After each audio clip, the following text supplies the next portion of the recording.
What up, YouTube? You got Sarge here. Shout out to the Crap Nation crew. What up, Crap Nation people? So, doing a quick little update on my, doing a trip report on my trip down to Choctaw Casino. That's about 3 hours down the road from me, and it's become my casino of choice right now. So, went down there on Tuesday and Wednesday of this week, and it was a good trip. It was a good trip. But before I get too deep into the trip report, I just want to give a special shout out to a couple of folks. First off, George from CY. Hey, appreciate all the advice you gave me, brother.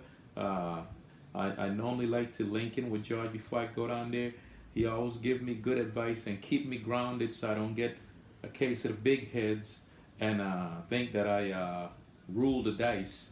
You got to be humble to the dice, you know. So and he keeps me grounded by giving me some pretty good advice. So appreciate it, brother. Also, a big shout out to Henry. Henry is my main man. Henry, the silent shooter.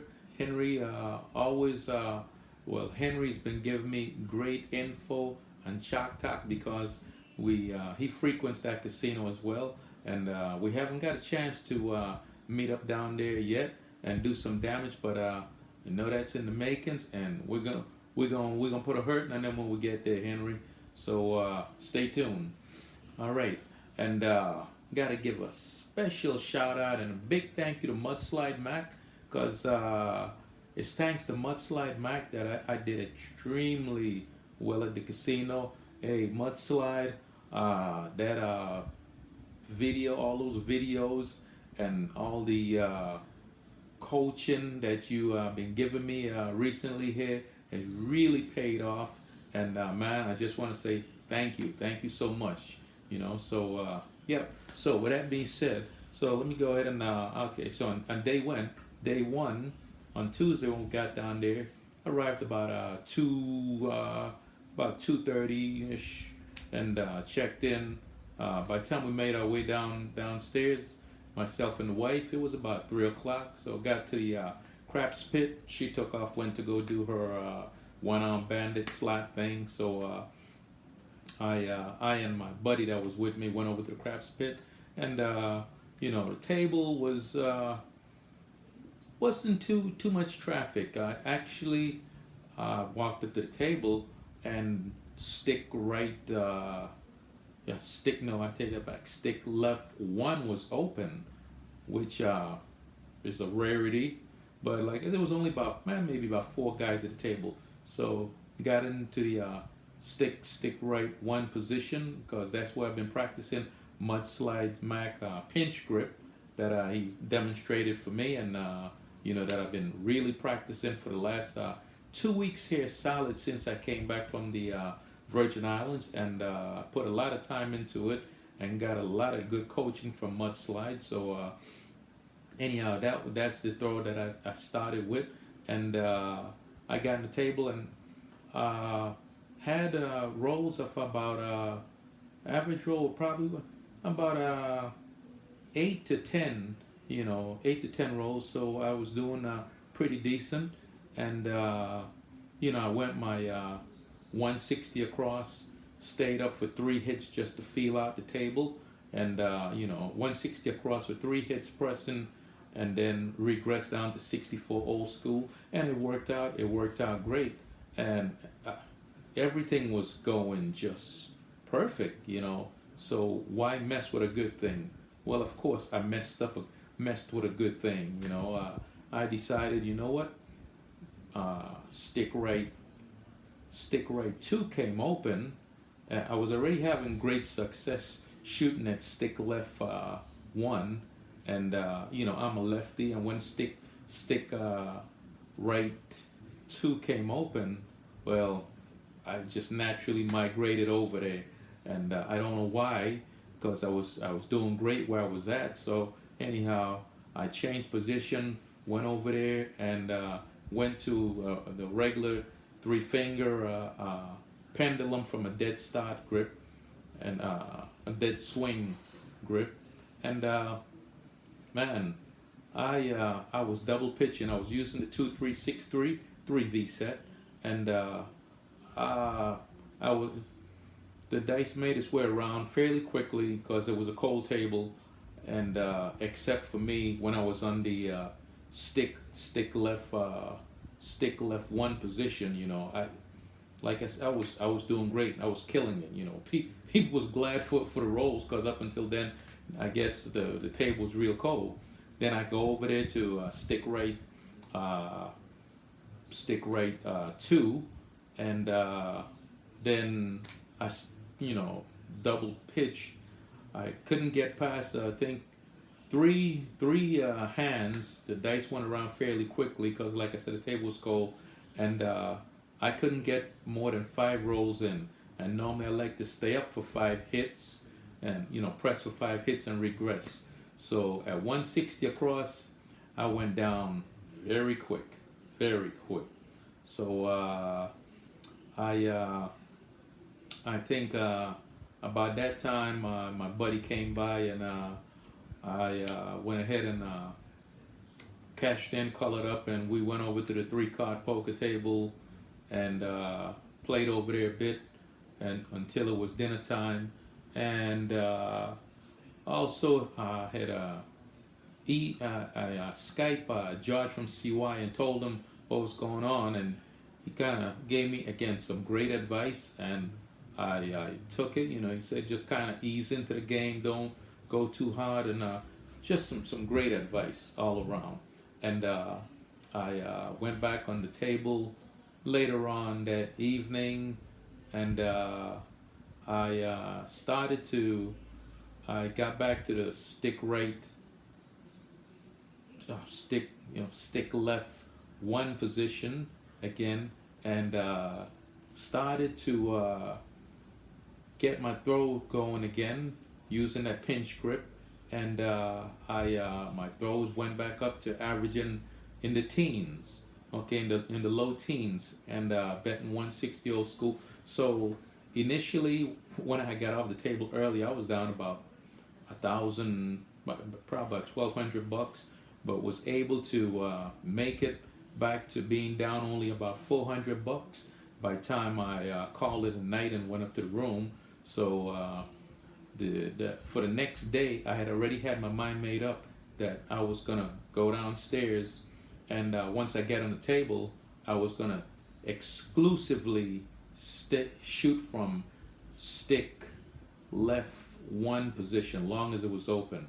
And next day got up, went downstairs about right at same time, about 2 o'clock, because we slept in late. And when we walked up to the table, the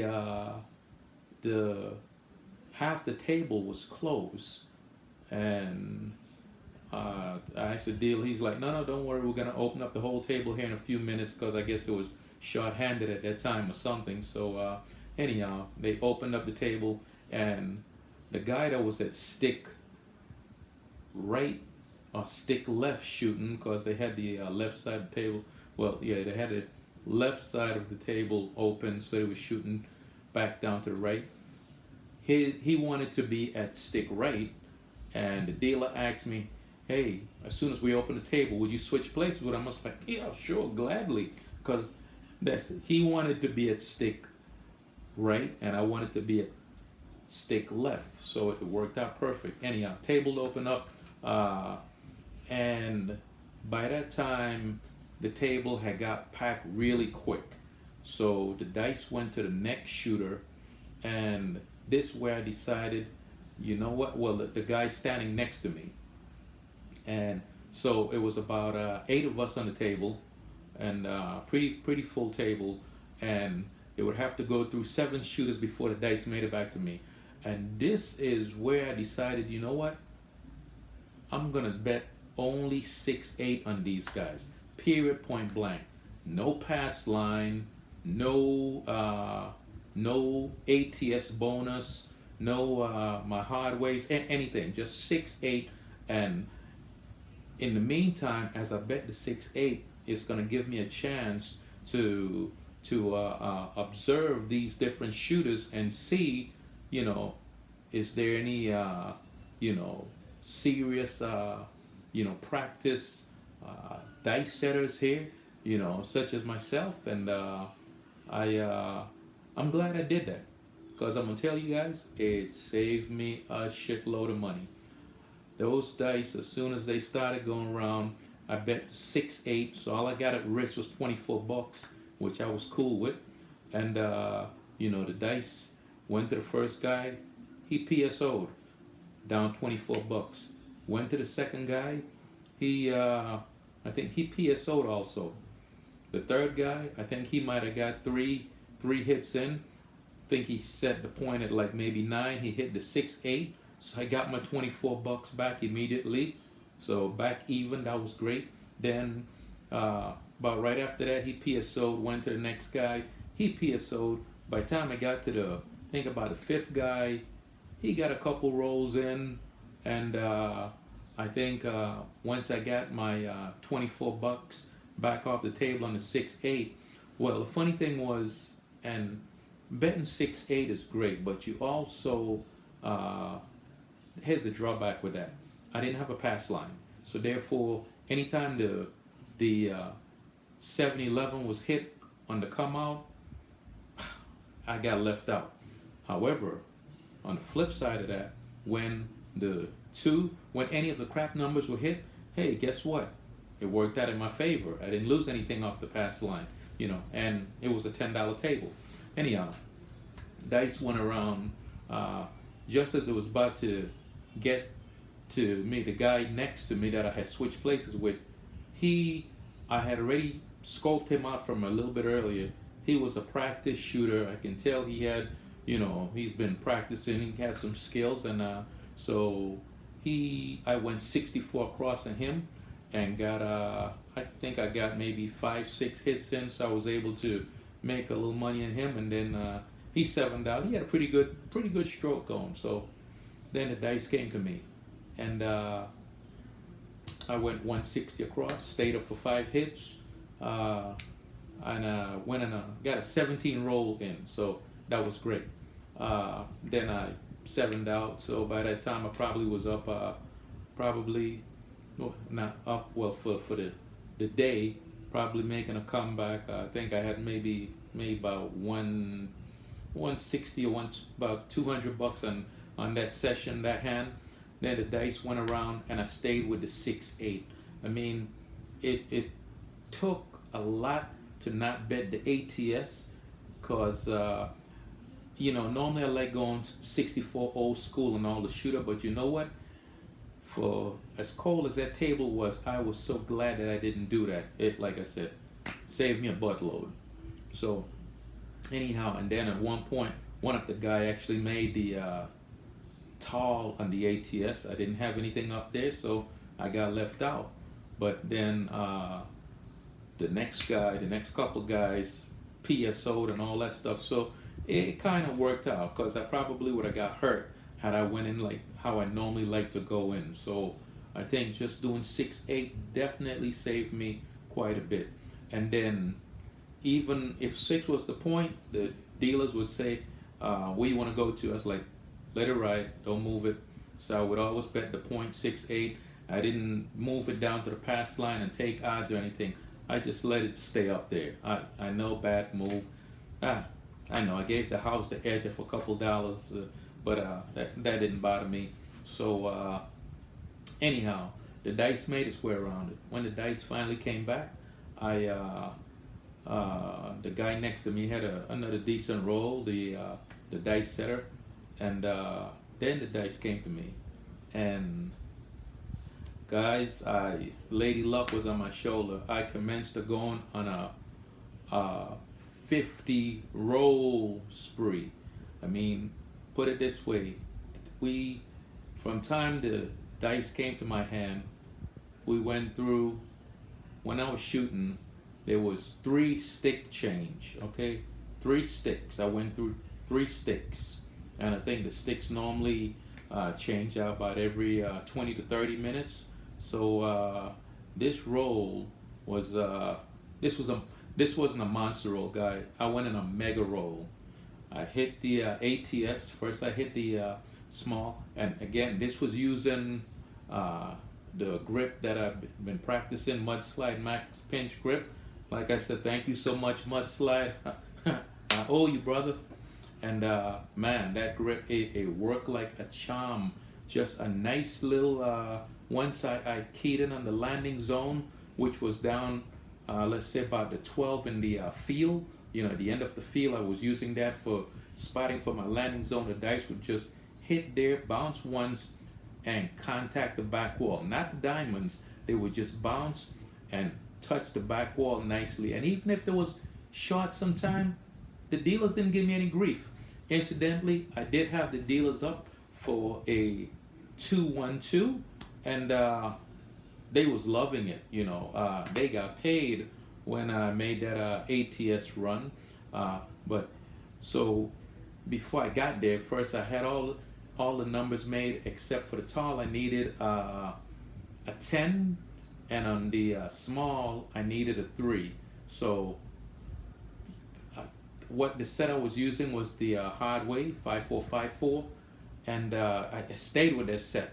That's the set, incidentally, that Mudslide used when he demoed the pinch grip, and I said I'm not going to change anything. I stuck with it.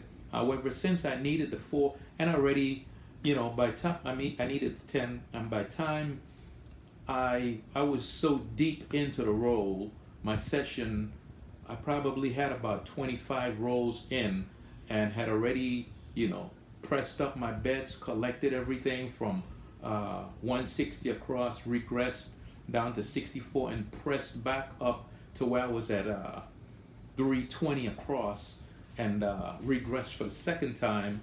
I was like, you know what? I'm gonna change the set. I know, big mistake, right? This time it actually worked out.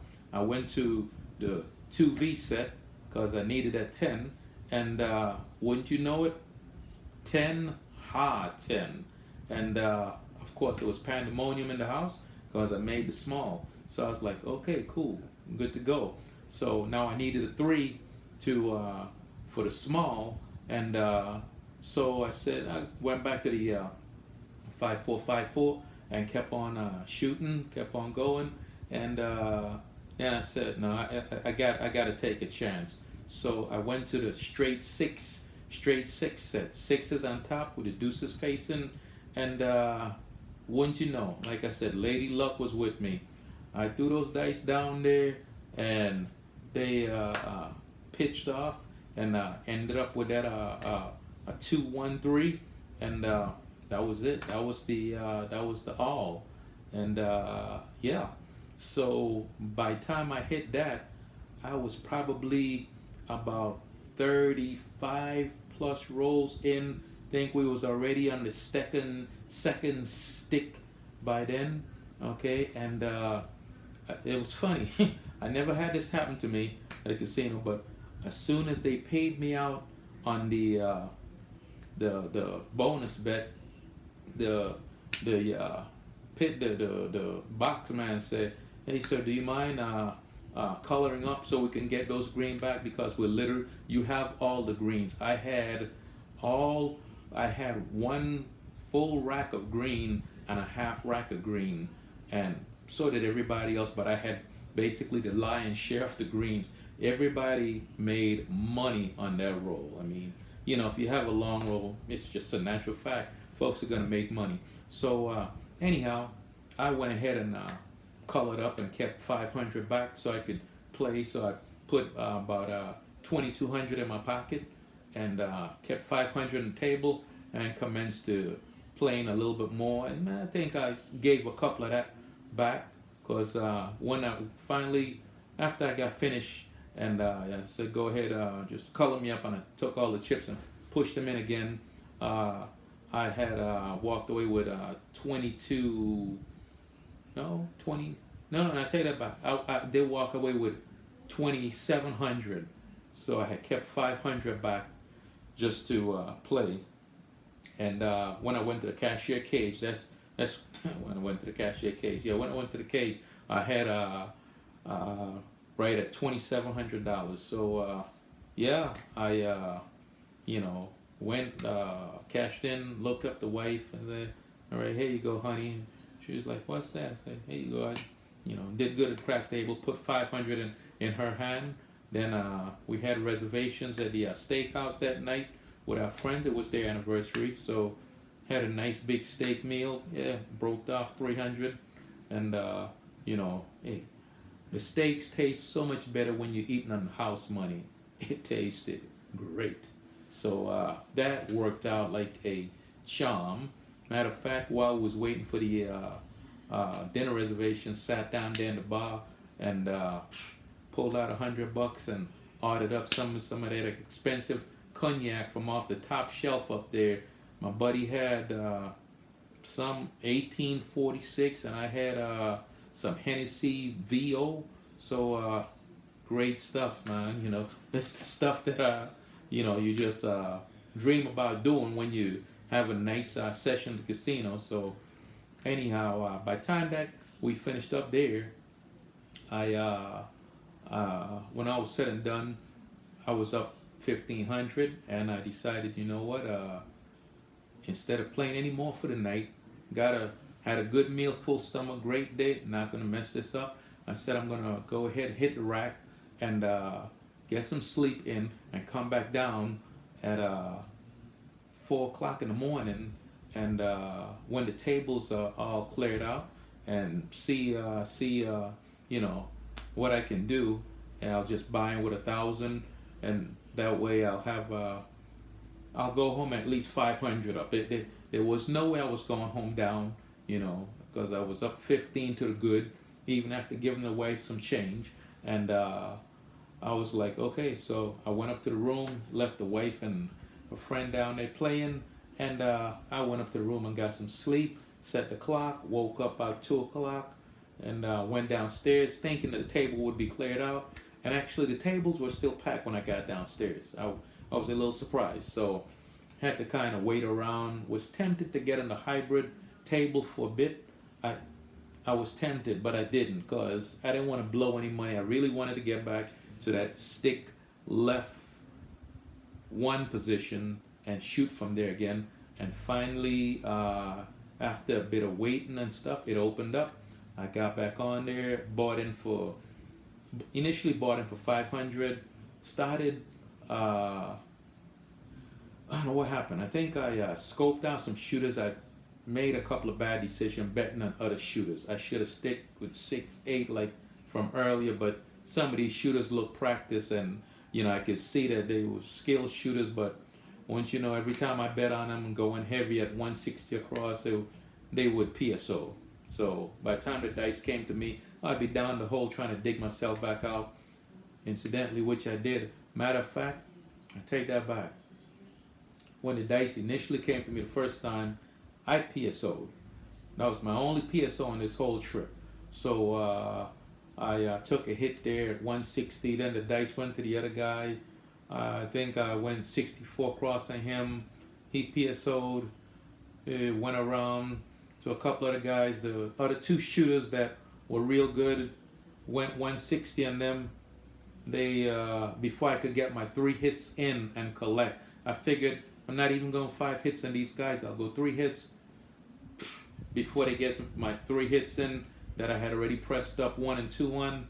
They would 7 out. So never recruit anything there. But so I end up going in my pocket, breaking out that at a 500. So now I'm in for 1,000, and I had to grind my way back a little. But you know what? Ended up with some pretty nice consistent roll of about in the high teens and 20, some real good rolls.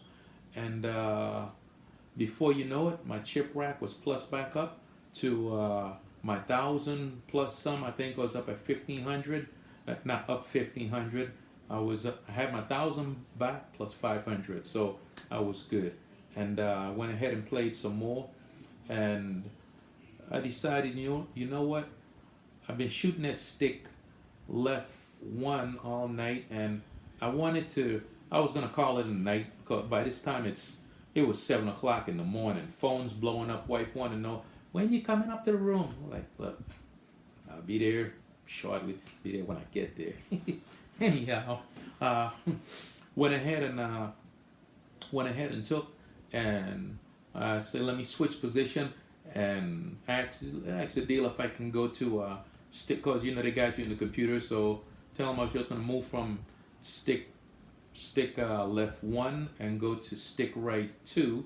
So they did whatever they had to do, and I just did it for one hand, and the dice came around to me, and you know, using a regular 3-finger dead start pendulum grip, a pendulum swing, I had a nice about a 13 roll, okay, no double pitching, using the 3V, and it worked out great. When all was said and done, colored up, had 1,500, broke the dealers off $100 tip, and they was they were so appreciative. When you take care of the dealers, man, they was like, and I seen the lady whisper, she said something to the pit boss, then he went in the computer and did something. So I don't know, maybe they put stars next to my name or something. Hey, this guy's you know, a George. He's a good tipper or something. So anyhow, with that being said, went up to the room, got some sleep, and we hit the road. So like I said, this trip down there to Choctaw was a real good trip. Learned a lot, and what I really came away with is how to deal with random shooters. And it took a lot out of me to not, you know, bet the ATS and bet the hard ways and all that stuff like I normally like to do. But betting that 6-8 only saved my butt. And oh, I forgot, repping for Crap Hawaii today. What up, Mel? So yeah, with that being said, I think that is the way to go to handle random shooters for sure. Bet 6-8, and then as the shooter grows, grow with the shooter. You know, as soon as I wouldn't put any more money out there until I recouped that little $24 that I had out there in the 6 and 8. After that, I just sprawled out. The next hit, I would place the 9, place the 5 until I had 64 across, and then after that, I would just collect. I just collected. I didn't try to press anything up, you know, and it worked out. So I think that's gonna definitely be my strategy, and you know, this was a great trip. So like I said, wanna one last time give a shout out to Mudslide Mac for really helping me out and you know, giving me some great teaching and coaching on that pinch grip. It worked out like a charm, brother. Appreciate that. And hey, thank you, Crap Nation. It's been the Sarge. Get my trip report in. Stay safe, people. Sarge out.